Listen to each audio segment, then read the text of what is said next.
Hey soccer fans, welcome back to Feed the Fire, a Chicago Fire podcast. I'm your host Nick, and this is a celebration show. We have a win streak, we have a point streak. It's glorious. The Fire are back. Playoffs, baby, let's go. Stay tuned for all of this excitement and a lot more positivity right after this.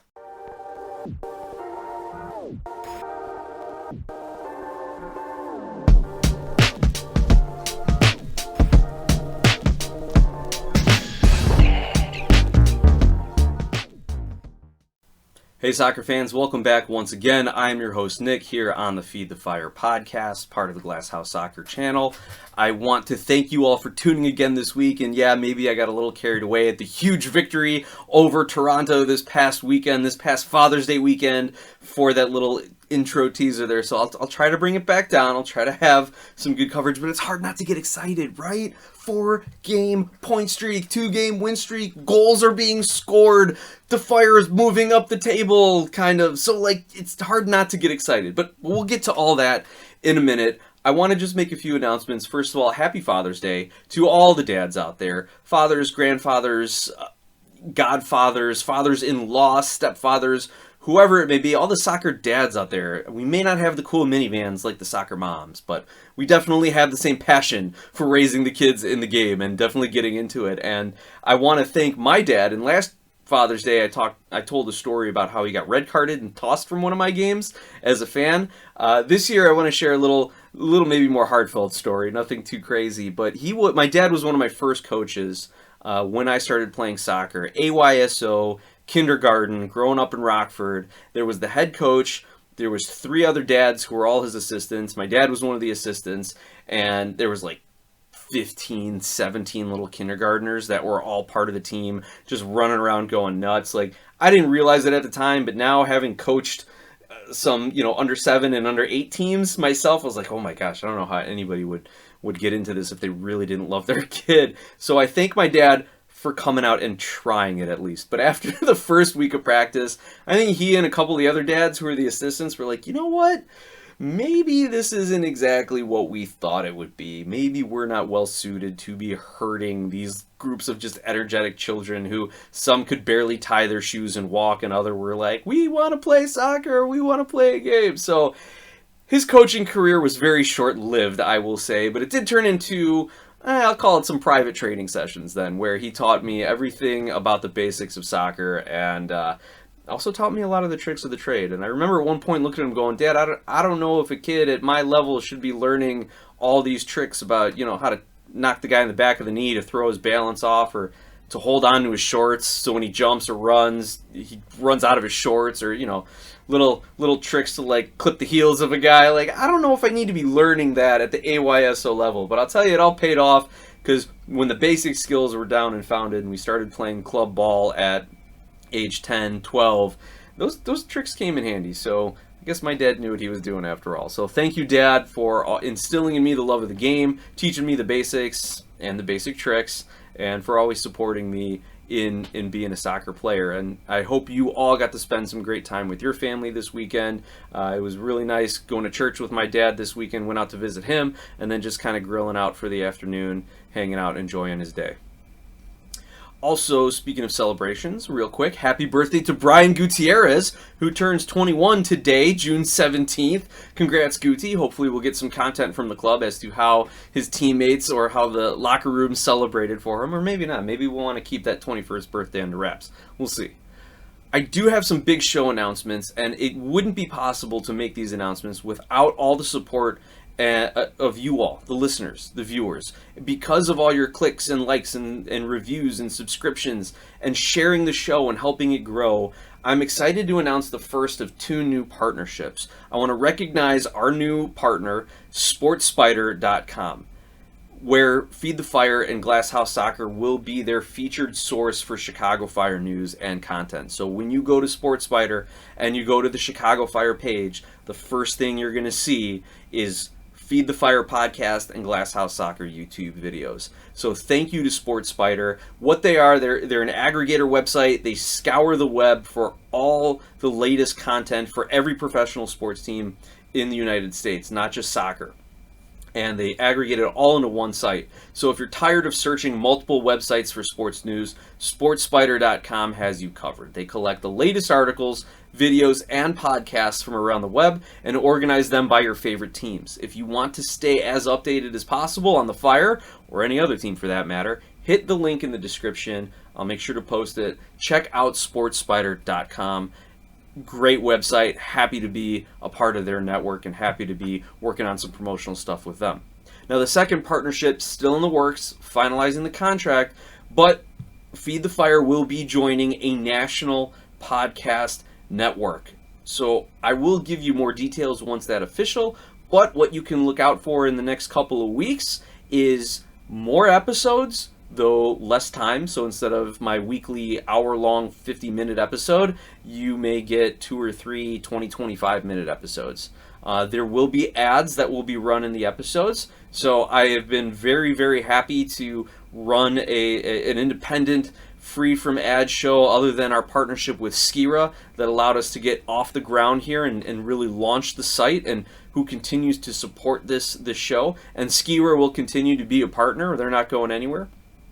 But because of this, joining the network, they will be running some ads, but I will get access to some better graphics, to StreamYard, to be able to play with some graphics packages, have that video conferencing service so we can reach out to some different guests, people I've met in the Fire organization or people that this new network will be able to introduce me to, as well as any of the other MLS content creators and media personalities that you know that I've kind of gotten to know but haven't been able to feature yet. So it's going to be a big step forward for the show. More content, better production, more news. I think it's really going to take off. So make sure, if you haven't already told your friends, your soccer friends about the show, do it now, get them in, and that way they can be part of kind of this new chapter, this new era of Feed the Fire and Glass House Soccer. Part of what they want to do with this new format is get a lot more listener and viewer interaction. And they said, hey, do some mailbag shows, get it started. That's a good way to get people in and out. And yeah, I knew that. And you guys have been great about writing in, either emailing glasshousesoccer@gmail.com or finding me on social media at glasshousesoccer. So to continue on that trend, I want to answer a question from FootIsLife12 on Twitter.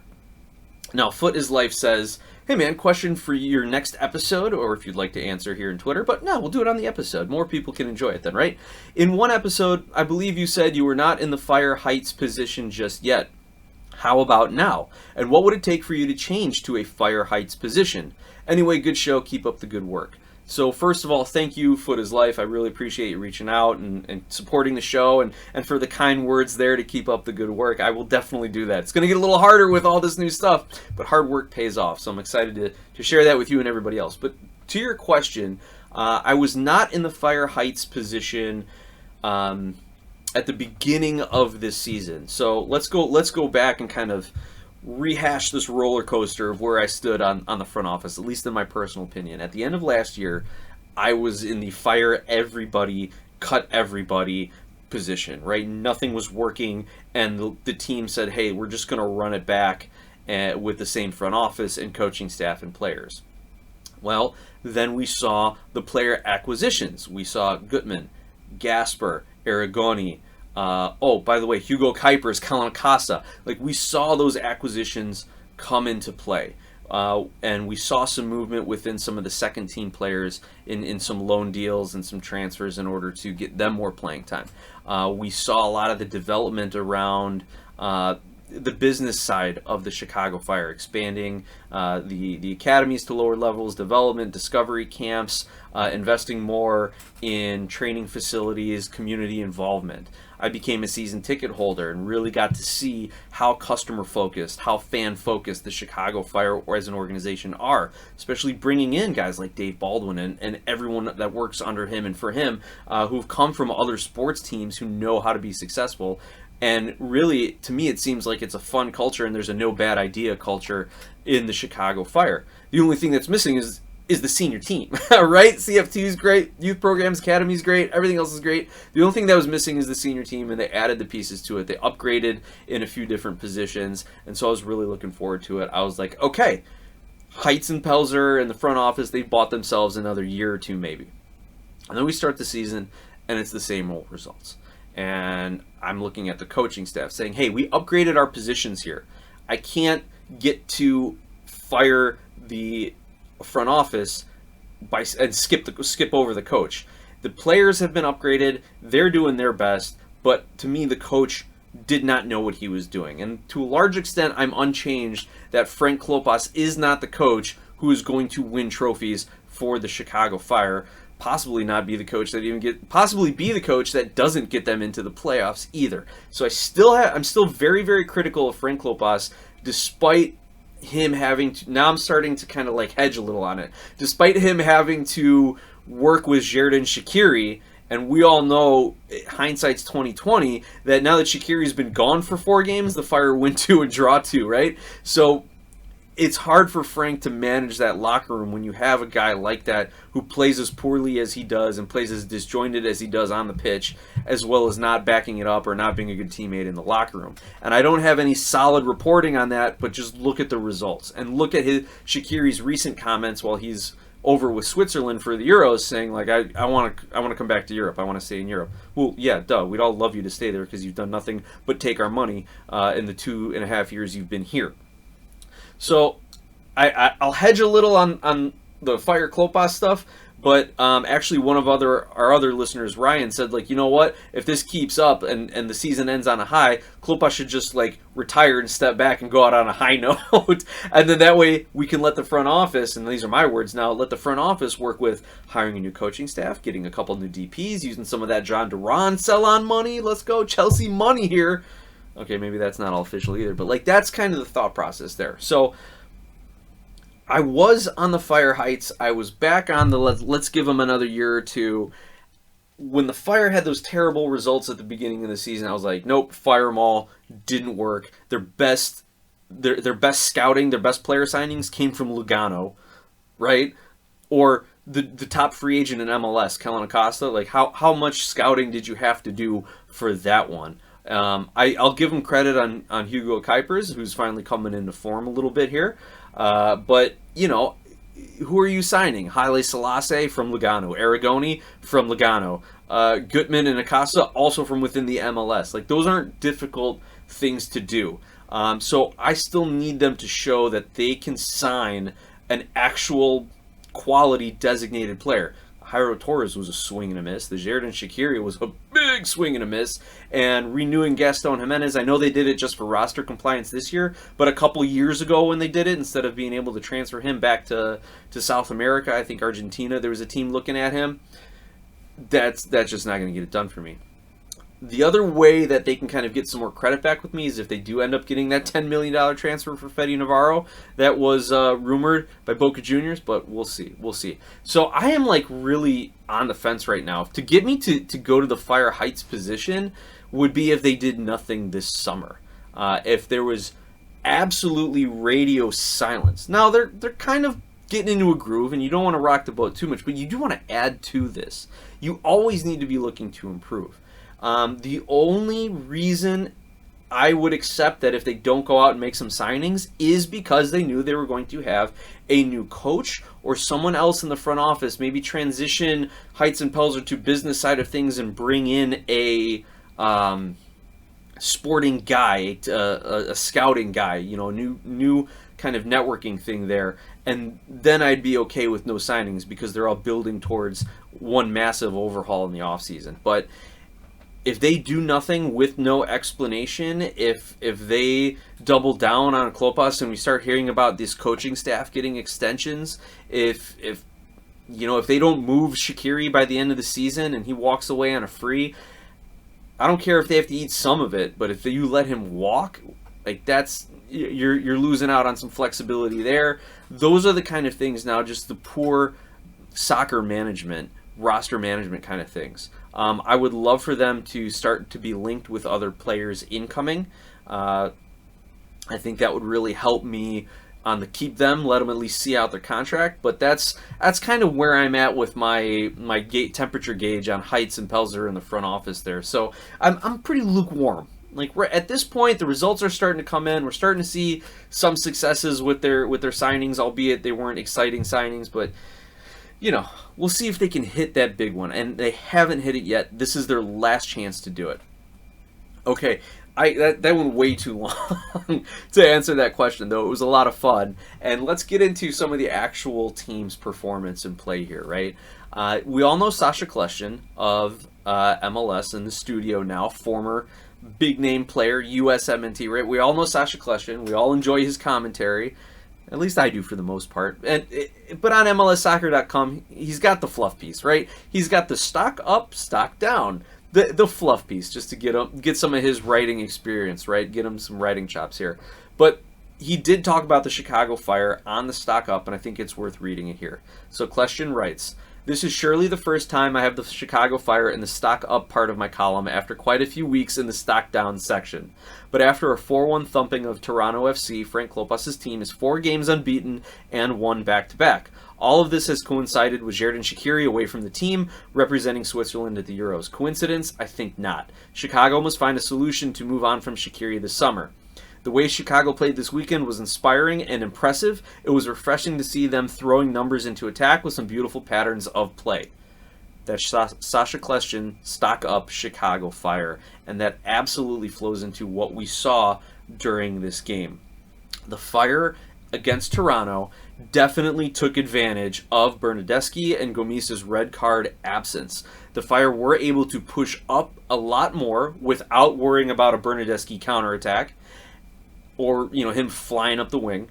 And the Fire were able to hold a lot more pressure in the attacking third, have some sustained possession a little bit in the attacking areas, but especially getting into good spaces, dangerous spaces in the box. You saw Haile Selassie score from close range. You saw Kuiper score from close range. You saw Aragoni just waltz into the box and score, right? It was the Pineda banger that was kind of like the outlier of these goals. So without Gomis, they're starting center back, or Gomes, I'm sorry, I'm mispronouncing his name, Gomis, Nixon Gomis. He's, that TFC defense was not as well organized as they were used to being. So how did we get the goals? It was a Haile Selassie header in the 41st minute. I didn't know he had that in his bag of tricks, but it was a clinical finish. Goes up, out jumps the defender, heads the ball down onto the goal line, underneath the goalkeeper, back of the net. 1-0 Fire. I would have preferred them take the 1-0 lead into the locker room, but given the result, I guess I'm not going to pick it apart too much. They did allow Insigne to score and equalize in the 44th minute. I was kind of surprised Insigne was back. I didn't know if he was still injured or would be on limited minutes, a sub role, but he comes back, and Chris Brady would want this one back. I'm sure John Donovan's going to talk a little bit more about the play and the goals in his segment coming up around halftime. But, yeah, this one just dipped under Brady, went in. Brady's definitely going to want to have that one back. But it shows, though, a different attitude from the Fire. And we heard it about a month or so ago from Fabian Herbers after another loss, where he said, we get scored on, the heads go down, it's here we go again. That is not the same mentality that the Fire had when giving up a 44th minute equalizer. Right away going into halftime, all momentum shifts back to the home team. But nope, they come back out, they play their game. Kuipers gets the go-ahead goal in the 57th minute. That's 3 goals and an assist in his last 4 games, I believe. Pineda with the 60th minute banger from 22 yards out. He's good for one of these every season, I'm starting to notice. And just how happy he is to score that goal and celebrate. What a shot. What a shot. And then Aragoni, this was the one that got me up off my couch. Mauricio Pineda might be one of my favorite players on this Fire team, and maybe has been for the last 3 seasons. But this Aragoni goal got me jumping off the couch. Even my father, who likes to rip on MLS just to get under my skin a little bit, he had nothing to say on this one other than, wow, that defense is pretty terrible. And yeah, the TFC defense was unorganized. They let Aragoni dribble right into the box. First of all, they let him make that streaking run down the wing without getting into a good position to intercept the pass. But he gets the ball and just keeps pushing the defender back. Not physically, but just kind of, he's leaning forward. He's kind of taking his dribbles. The defender keeps backpedaling. This is the stuff I was critical of the Fire for doing when they were giving up late goals and leads and things like that.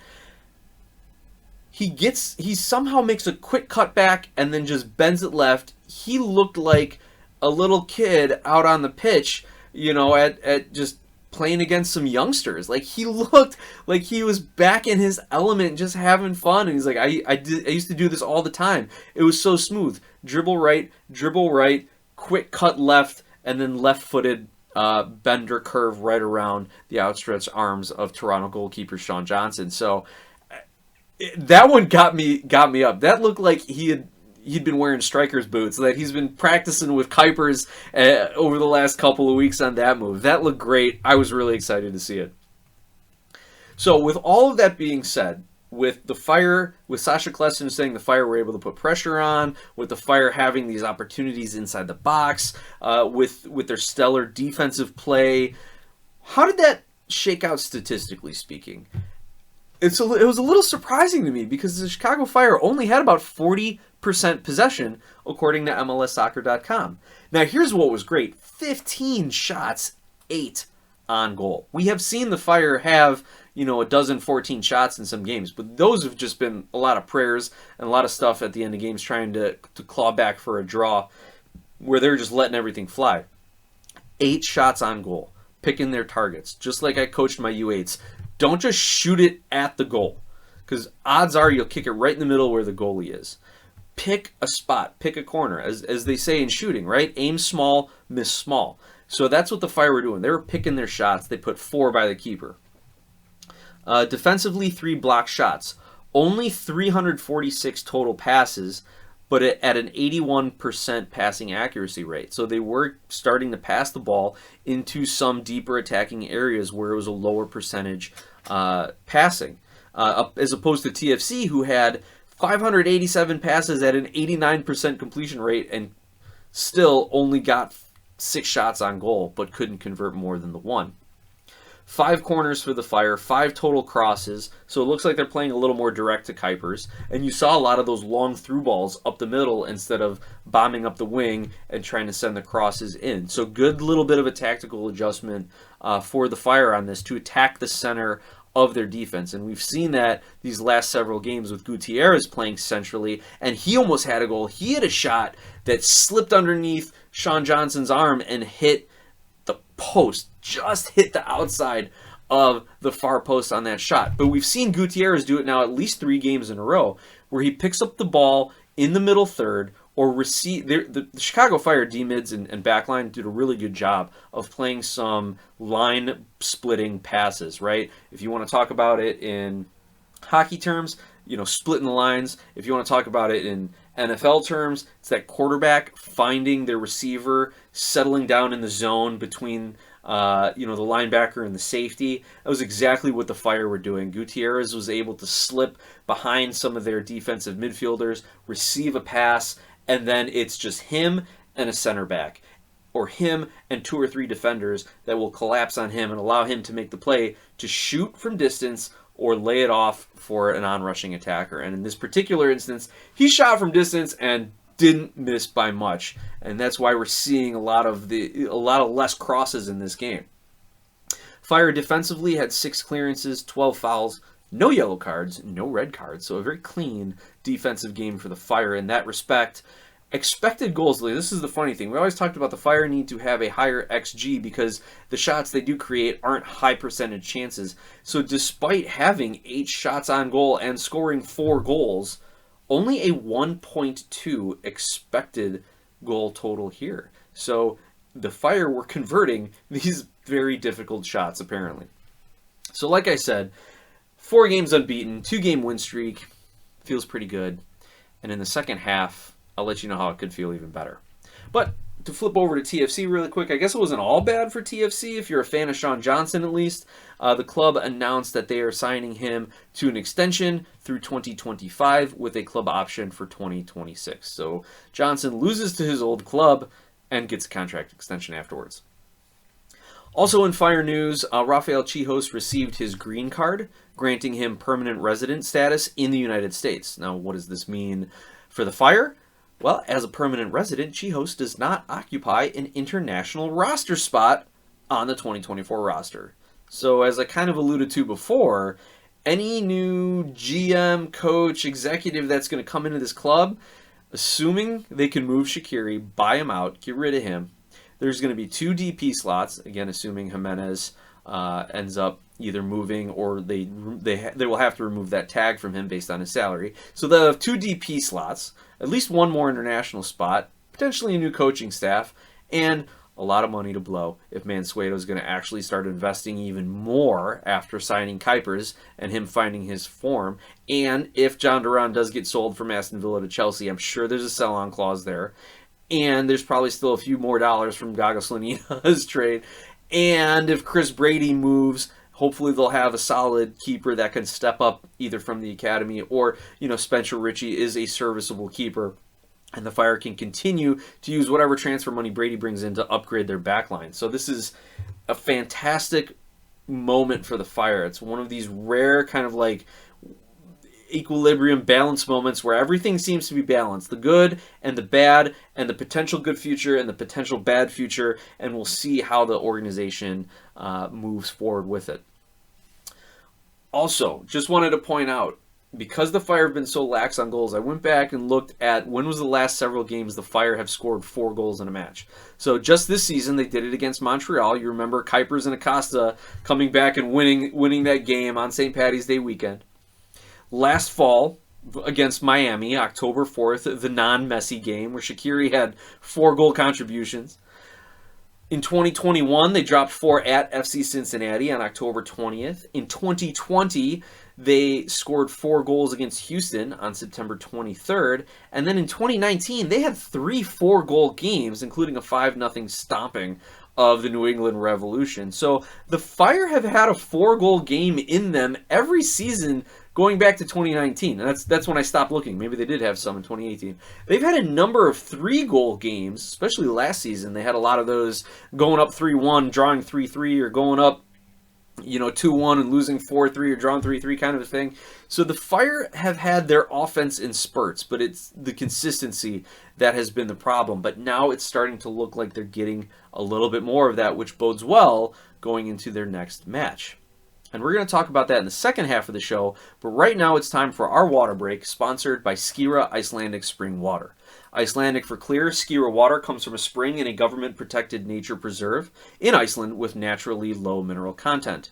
This isn't your average water. Clearly, pun intended, it's one of the best. And Skira Icelandic Spring Water is available at your local 7-Eleven. Make sure you go out, buy a few bottles, support our first ever sponsor and first ever supporter of the show, Skira Icelandic Spring Water. And as always, as we do with our water break, we're going to bring in our featured guest, John Donovan, to talk all things Chicago Fire and their 4-1 victory at Toronto. John, take it away. Nick, what a game this week. I don't even know whether it was the same team out there playing. Just a few minor changes in that lineup really strengthened the Chicago Fire against Toronto. I was very suspicious before that game, but honestly, I didn't know how bad Toronto's defense was. They made some incredible, stupid errors that I was reading the press clip from the Toronto coach, and he was furious. He said in 30 years of soccer, it was the worst defense a team of his had, and I sort of agree, but the Fire took advantage of it, and they really punished this Toronto team, which we haven't seen the Chicago Fire do in years. Pineda had a beautiful goal. Selassie had a beautiful goal. And our Belgian superstar DP scored 2. So Kuipers played really well. I thought the team really flowed in a right direction. I mean, the Toronto defense was very weak. But the Fire, you got to say, they took advantage of them. One great addition to the team was a subtraction. Shaqiri wasn't there. And Gutierrez played more or less towards the middle. He was over on the left side quite a bit, which I didn't understand the total lineup, but very strong game. When you've got that monster Taran down the middle and he's playing well, it is hard to score. I mean, your scoring threat is neutralized pretty quick by Taran if he's playing well. Now, Klopas has gone through these kind of swings before where they swing up and then they take a horrible swing down. We're still due almost 2 games out of playoff style, and New England, lo and behold, is within 1 game of the Fire. So every game is crucial to this squad. I'm really excited now to see what happens. I hope that Heinz doesn't sign a DP. I would love, if they bring in a new coach next year, which I hope and pray they do, I hope they give that new coach the chance to pick 2 DPs rather than 1. I'd love to see a U.S. DP come over to that squad. You have those brothers, the Aronson brothers, playing over in Europe, and one of them would be wonderful in the Chicago Fire. They're pure energy. They're still young. I don't know how much time they're getting on the floor or on the field in Europe, but boy, would they be a wonderful addition for the Fire. So, Nick, I'm sorry that I'm a little bit late on this podcast. I'm on vacation in South Carolina and then off to Iceland. So we will see. I'm looking forward to the game this week. Nick, I'll give you a call. Take care. John, thanks again for all your contributions to the show. I really hope you enjoyed that TFC game. And just to kind of share a little bit of a text conversation John and I were having during this game. At one point he texts me, he goes, "Are we really watching the Chicago Fire? Is this really the Chicago Fire?" So I was definitely as shocked as you were at times watching that match, John. But you know what? We're just having fun with it now. Just enjoy the wins, like I said at the beginning, because they may not come like this ever again. But I do think there's going to be at least one more coming up. Let's take a look at the Chicago Fire's next matchup at Orlando City, Saturday, June 22nd, 6:30 p.m. Central. Now, Orlando City, you've heard me say it on this show, you've heard a lot of people say it around the league, Orlando City is vastly underperforming expectations this year. After having a very strong 2023, poised for a trophy in 2024, I thought they'd finish atop of the East, if not atop of the league this year. Everyone was making a step up. Everything was moving in the right direction. This was not one of those teams where it was, we need to add a few more pieces to win a trophy. This was a team that's like, hey, we're competing with Cincinnati, Miami, Columbus, the LA teams out west. This is what we're, an RSL maybe even, I don't think anybody saw RSL jump up this high to be the best team in the West. But anyway, this was a team that was ready to compete. Duncan McGuire was ready to become a full-time starter. Facundo Torres was ready to put this team on the back and be the playmaker, be the guy who could say, yeah, Thiago Almada is the hot Argentine commodity, but hey, look at what I can do. He was ready to be that guy. We saw him destroy the Chicago Fire last year. We saw him poke one in to get the scoring started when the Fire played them at home earlier this season. But those guys have not done it. McGuire's had some injuries. He's had some transfer speculation. That just go search Duncan McGuire Blackburn transfer. You'll see the drama with all of that, where he was literally on a plane over to England when the deal fell apart. Wild stuff. Oscar Pereira has not been able to use some of that coaching magic as he has had in the past, and Orlando just has not been able to put it together. And this is, maybe it's a product of them, of the parity of the league. Maybe it's a product of just the other teams being so good right now that they're coming up against in the Eastern Conference. Maybe it's just the team's tired after having a very, very good 2023 campaign. Whatever it is, Orlando City is currently sitting on 17 points after 17 games. They have 4 wins, 8 losses, 5 draws, and in the Eastern Conference standings, they are all the way down to second from the bottom in 14th place. By comparison, the Chicago Fire are in 11th place. Now, the Fire have played, one extra game than Orlando has, and the Fire have 1 more point than they do. So Orlando does have a game in hand on the Fire, but otherwise has a very similar record. The Fire have 1 more draw, which is that extra point. Goal differential, Orlando -10. They've given up 27 goals. The Fire -9. They've given up 30 goals. But Orlando is definitely a team that is struggling, while Chicago is right in the middle of their groove. They have refound their form. Their current form, speaking of form, Orlando City has 3 losses, a win, and a draw in their last 5 games. That draw, 1-1 at Chicago. But they have lost their last 2 games, most recently 3-1 to LAFC. Now, looking at that most recent 3-1 loss to LAFC, Orlando City came out in a 4-4-2. Now, it was reported that they are tweaking their lineups a little bit after the international break, trying some things different to try and maybe find some points, get back into some sort of form, inspire the players, whatever you want to call it, but it has not worked. I think they lost the prior week 1-0 to Red Bulls, or at least in their prior match. So here's how they came out in their last game against LAFC. Mason Stadahar is their goalkeeper, and then from left back they have Rafael Santos. Their center backs Robin Janssen and Rodrigo Schlegel. Those 2 guys, I feel like they're very good MLS players. They're always kind of like on the cusp of being some of the better center backs and one of the better center back duos in the league. But for whatever reason, they just don't seem to have that it factor this season, and Orlando is giving up a lot of goals. Their outside right back, Dagger Thorhalson, also has not progressed on that upward trend that we saw from last season.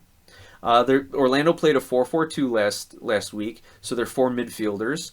Left to right, Ivan Angulo, Cesar Araujo, Nico Lodero, the former Seattle Sounder, and Facundo Torres. And I wonder if, because Lodero has come centrally and Facundo has been pushed out on the wing, if that is affecting his game. Now, we know he can run the counterattack from anywhere on the field, but maybe he's not that main distributor that he was used to doing, and they've turned things over to Nico Lodero a little bit more. That could be affecting Orlando's play. Now, their 2 strikers, Luis Muriel and Duncan McGuire. In that last game, they made a couple of subs. You saw Martin Ojeda come in. You saw Jack Lynn come in. But also on the bench, you had Felipe Martins, Otero Leon, Kyle Smith, Alexander Freeman, Thomas Williams, Shakur Mohammed, and Yorgo Kushevsky, and that's the first time I've seen Yorgo spelled with a J in front. So there you go, Kushevsky. So they've got some guys that they can look at for different options, but not that kind of top-end talent that you have these top teams in the Eastern Conference bringing in off the bench. So that's how Orlando lined up in their 3-1 loss to LAFC last week. Now, a few statistics that jumped out when I was going through FBref.com. Orlando City is 8th in the league in progressive carries, dribbling the ball forward, dribbling it forward towards the attacking third so many yards, and 3rd in progressive passes. So that is moving the ball in a passing sequence 10 yards towards the opponent's goal, I believe is how they defined it. So they do like to move the ball forward, but where the offense falls apart is in that final product. Very similar to the Chicago Fire before this point streak in a lot of last season. They lack shooting. They lack the shooting ability. They are the 8th worst in MLS in total number of shots taken. Only 207, or about 12 per game. And only 56 of those 207 have been on target, which is good enough, or bad enough maybe, for the worst shot on target percentage in MLS, 27.1%. So 1 of every 4 Orlando City shots is on target. Bodes well for the Fire, I suppose. Also, what really is going to help the Chicago Fire out, and how lucky are the Chicago Fire? You in Toronto with Bernardeschi and Gomis on red card suspension. Now you get to go to Orlando, a terrible offensive team who actually has a better road record than home record, and Orlando is coming off of short weeks. They played this weekend against LAFC. They play Wednesday night, the 19th, at Charlotte. And then they've got to come back home and face the Fire 3 days later on the 22nd. So there's a lot of things that are breaking the Chicago Fire way this match as well as over the last week or so. And normally I'd say, yeah, time for the other shoe to drop, or let's have a reality check here in Orlando. But I really think the Chicago Fire continue not just their point streak, their win streak. I think this is a 3-1 victory for the Fire. The Fire are feeling good. They've got a week's worth of rest. A flight down to Orlando is always a welcome flight. We'll see how the humidity is and the heat in the summertime, if that's going to affect the Fire. But I think it's going to affect Orlando. If it does affect the teams, it's going to affect Orlando more coming off of 3 games in 8 days or so, and them not having a deep bench, where I think the Chicago Fire starters can kind of stand a little bit longer. Bring Koutsias and Barlow off the bench. Maybe one of them get their first goal of the season, right? And that would be just a great turn of events. In fact, I expect another post 80th minute goal in favor of the Chicago Fire in this one because of everything. So just keep feeding the fire, keep tucking in your shirts, keep ripping shots, and we will get one. Pedro Gallese is not having a season up to his standards in goal for Orlando City either, so I think one of those Gutierrez shots wouldn't surprise me. He gets another one of those attempts from 20-25 yards out if you don't see him finding the back of the net as well. So that's my preview prediction of Chicago Fire at Orlando City this upcoming weekend.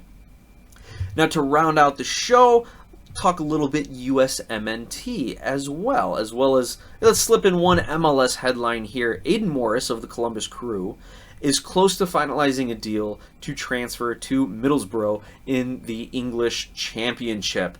It's reported to be a $4 million transfer fee, and it looks like it's going to get done within the next week or so, much to the disappointment of my son's MLS All-Star ballot. He had Aiden Morris as his starting D-mid on his All-Star ballot. And if you want to go check out the rest of my All-Star picks, as well as my son and daughter, my daughter making her first appearance on the channel, go over. It's just on YouTube. Look for Glass House Soccer, and then look for the All-Star selection video. But yeah, getting back to Copa America and the USMNT, most recently in a friendly, USA drew Brazil 1-1, and for some people it was like, man, whatever, it's a friendly, it's a draw. But for other people, this is huge, because the United States, they've played Brazil now either 20 or 21 times. They've only had one win, and this was their only other result. 18 or 19 losses to Brazil, one win, and now one draw. Reactions were all over the map. And I don't want to turn this into a USMNT Greg Berhalter MLS versus Euro player discussion, but I have seen people say, they still suck under Berhalter. This Brazilian team wasn't very good. It's not their top team. They weren't trying. They still don't know how to play. But then I saw the flip side, people saying, oh my gosh, you got a 1-1 result for Brazil. This is amazing. You look at some of their patterns of play and some of their passing sequences to get the ball out of the back. Everything they flubbed against Colombia in that 5-1 drubbing embarrassment, they were doing it against Brazil. They had opportunities to win this game against Brazil. It was fantastic. Now, I will say I would have liked to see them score. And now I'm really trying to remember if the Pulisic goal was... Yes, the Pulisic goal was the free kick one against Brazil. Weah got the one against Colombia, if I remember correctly, and I may not. It's been a long couple of weeks. But yeah, I would have liked to see them get a goal out of the run of play against Brazil. I think that would have been positive, and I think that's where a lot of the detractors do have some footing. But on the flip side, Brazil cared. They came out to win. You saw Vinicius Jr. running at Joe Scally. You saw him doing everything he could to get through the American defenders and get a goal. Not just make a play, but score. So the fact that you think Brazil didn't take it seriously, I don't think there's validity to that.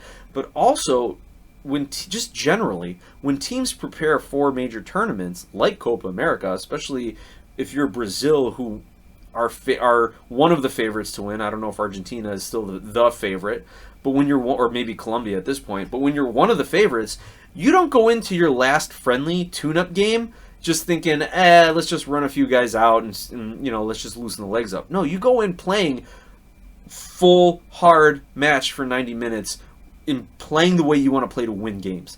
So I think this was a very positive result, and it also shows how the U.S. could bounce back. We saw a lot of talk about how this particular U.S. roster doesn't have that mentality of the guys in the 90s who could grind out games, who could fight, who could win that 1-0 or 2-1 game when they needed to, who could make up the talent gap by sheer grit, determination, and fight, and just coming together as a team. You saw a lot of that in this match, and I think was it Tab Ramos that was quoted as saying that as well. So a lot of positives going into Copa America. The tournament kicks off with Argentina versus Canada on June 20th, and the U.S.'s first match is June 23rd versus Bolivia. The 26-man roster is out on is out. You can just Google it. I was going to say out on the USMNT website, but it's out. It's all over. Goalkeepers: Ethan Horvath, Sean Johnson, and Matt Turner. Defenders: Cameron Carter-Vickers, Christopher Lund, Mark McKenzie, Shaq Moore, Tim Ream, Chris Richards, Anthony and Miles Robinson, and Joe Scally. Midfielders: Tyler Adams, hopefully he can stay healthy, Johnny Cardoso, Luca De La Torre, Weston McKennie, who hopefully he can score some goals. Like, McKennie's has not been an influential force in the U.S.'s 2 games leading into Copa America. Other midfielders: Yunus Musa, Gio Reyna, and Malik Tillman. Forwards for the U.S., who typically play in a 4-3-3, so they will carry a lot more forwards/wingers. Brendan Aronson, Florin Balogun, Ricardo Pepi, Christian Pulisic. Josh Sargent makes the final roster despite not playing in the friendlies due to, I think, swelling in his foot was reported. And then Tim Weah and Haji Wright. So that is the U.S. roster for Copa America. They open up against Bolivia, which is very favorable. They should win that game and set the tone for that group, and then they will have to end up playing Panama and Uruguay. I fully expect them to lose to Uruguay, and if they can beat Panama and Bolivia, that would be excellent. And then they could move on to face likely either Brazil or Colombia in the quarterfinals. So with that, I want to thank you all for tuning in, listening, viewing again each and every week with me here. Please continue to share the show. Let everybody know what we're doing here on Feed the Fire and Glass House Soccer.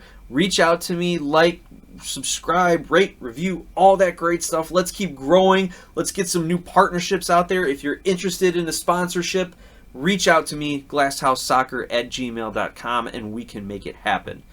And as always, let's go Fire.